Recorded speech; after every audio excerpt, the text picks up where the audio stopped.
This is the 83 series Submariner padlock by ABUS. This would be regarded as a medium to high security marine grade padlock.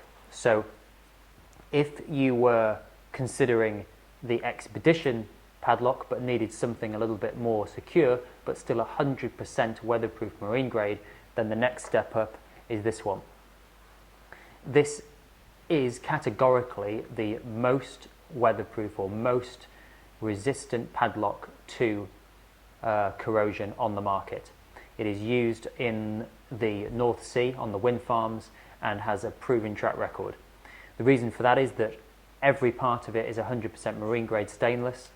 The shackle is stainless steel, the mechanism is stainless steel, and the body is stainless steel. It is then covered by this plastic barrier with little gaskets, and also has this key guard to prevent grit and dust and whatnot getting into the actual mechanism.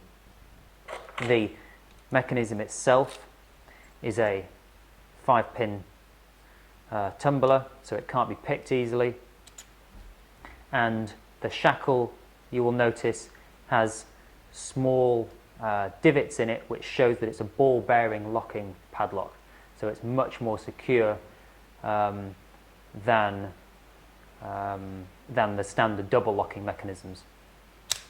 So that is the Submariner from ABUS. It's got an 8mm shackle. It's the most weatherproof padlock on the market, and will withstand saline environments and prolonged exposure outdoors.